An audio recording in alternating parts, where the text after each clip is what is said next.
right to Rick, and then we'll go ahead and dialogue.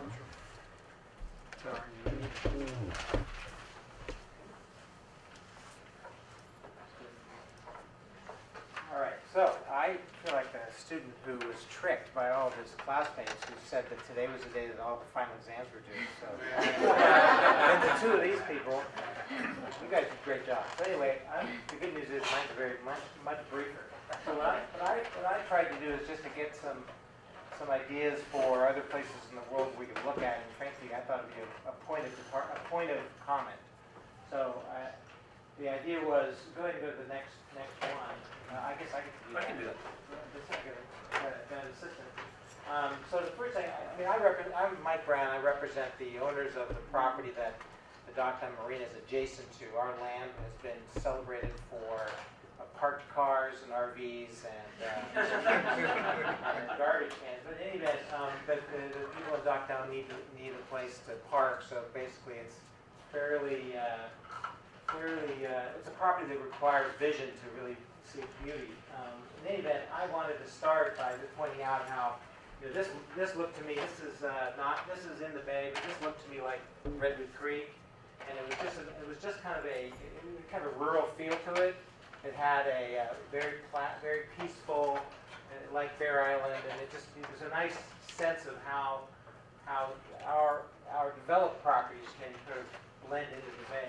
And this is just an example of the kind of infrastructure you would need for the water sports, whatever. And this is, believe it or not, this is Buffalo, New York. And this is a kayaker, and this was just really instructive to me about how development of whatever scale, whether it's that tall or more modest, can come really pretty close up to the waterfront.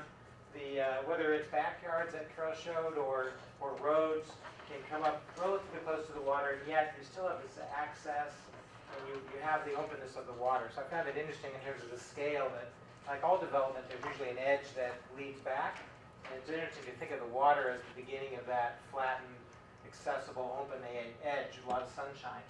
So that was why I presented that.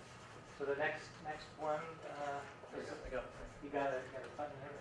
So this is Amsterdam, and if anyone's been to Amsterdam, it's been a while for me, but just the sense of all these canals, and again, the properties were built up close to the edge of the water, and then everything is a road. So, as I recall, they're one lane each way, but who knows, maybe they're 2 lanes. But people are parking their cars, they're parking their stuff. They have their barges or homes, floating homes, or various things going on in the water. So it's really kind of a blend of water and land. And it's instructive to me is how close the development was to the water, and yet it still feels very open. So let's go to the next one. And these are just more pictures of water, and again, I like the architectural, the diversity, the artistic feel of all these buildings, and again, the water. So there's really again, as I like your presentation, it's the water and it's the water uses and the land uses that are integrated, and that's what this reminded me of. So go to the next one. And this is an example. This is a picture I got on Google Earth. This is a building. This is a road. And it's interesting. It's a promenade, a road, a parking area, and a dock. And this is all land, and then the floating stuff is after the land. Go to the next one. Another picture right after this is pretty similar. I think it adds a lot. It's just, again, the kind of uses that they're using adjacent to the structures. Go to the next one. And then this happens to be in Mill Valley. There's Highway 101 is right about here. This is a natural bay intersection, and this is an area, I think, Shelter Bay it's called. And this is interesting how there's land development. These are actually carports, and this is some the structures, but there they actually had the buildings continued out on pylons out to the water, and then off of them there were the floating docks. It was an interesting combination. So that's just up in Marin County. And then this is Vancouver. This, as I understand, is called Yaletown.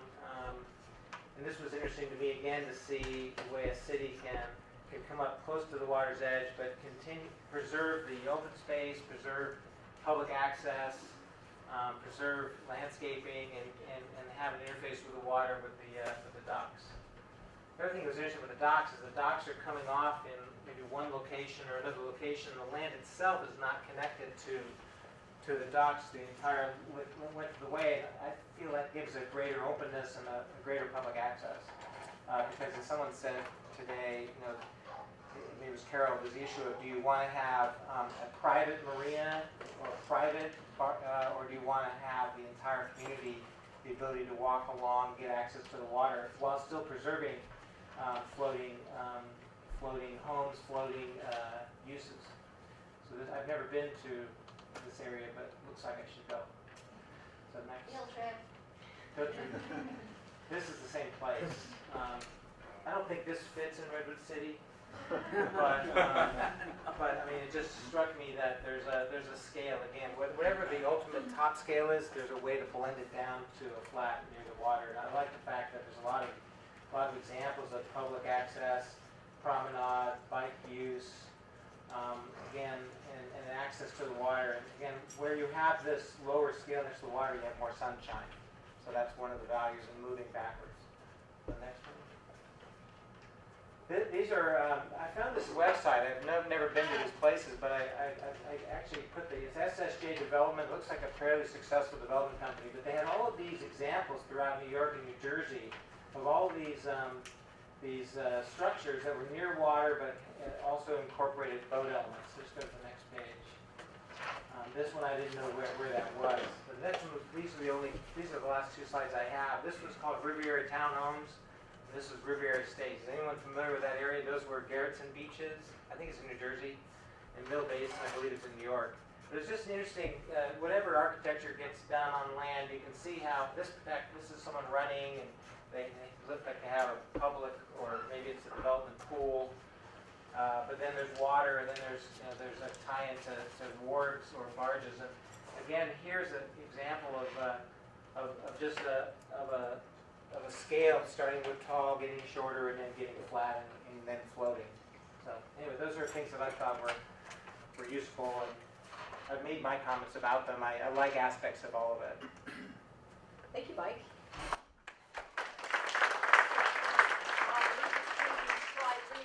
Questions or comments? Chris? Each of your presentations talked about the physical interface connection to the water, and when you brought up Cannery Row, it reminded me there's a historical connection that's very powerful in Cannery Row. If you go into the building called the American Tin Cannery, it has most of the common hallway within that building, upstairs and down, has pictures of the canneries and the workers and the women and the men in period, in their work clothes, canning squid. But there's placards that tell who the people were and what they did and what the industries were and how Pebble Beach was made and how the peninsula was built up and all this stuff. And I personally find myself, that's a connection to the past. And having worked a little in Redwood City over the last 10 years, I know there's a history in those creeks, and I know there's a history from the mountains, and I know there's a history to the gold rush and the city, and I think all of this land use planning could draw on that, honor that history. So that really hit me when you talked about Monterey. I remembered that. Interesting. I was in Monterey this past weekend after not having been there for many years, and it was like the fish walk of fame. If anybody's been to Hollywood, you know that the stars are there. If you walk along Cannery Road, they've got pilchard placards and sardine placards and everything set in the pavement, and it creates a nice walk. You're looking down, you're looking up, and it's colorful. It's public art, it's history. So they've taken that a lot of steps at Cannery Row. So that's an example that we can easily go see if people are looking for weekend trips.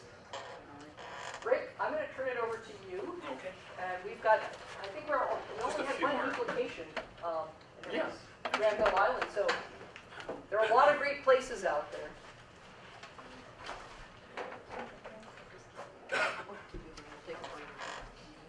Nope. Okay. I have a question. Yes? I think Jeff said that there were 3 handouts. Is that right? And I only got 2. The third one was the draft minutes, did those got around, Craig? I think everything ended up here. We only got one on this side. Oh dear, did somebody not, didn't I close think the they gap? both stopped somewhere. There's an appendix, most of you have the slides. Maybe they didn't go around. Yeah, I don't think they went all the way They around. may have found their way out. They might have gone out instead of around. Actually, if they went in the back, if we could bring those back up here, those are actually for the task force members, if you And I pick wasn't up sure what the something. protocol was in terms of numbers. I printed enough just for the task force. Yeah, And assumed that they would be posted It's as all, as part of They the will all be public posted, so, outreach. sorry about that, folks, I didn't make that clear that we were getting those And so task those force things. there's kind of an appendix to, this is the one that was my presentation, and there's a bigger one that has 10 or 15 pages of this one. So this side Yeah. didn't get the presentation, Okay. that side didn't get the great waterfronts. So we're equal. But different. Equally. We got some minutes over here. We have the same amount, but about different things.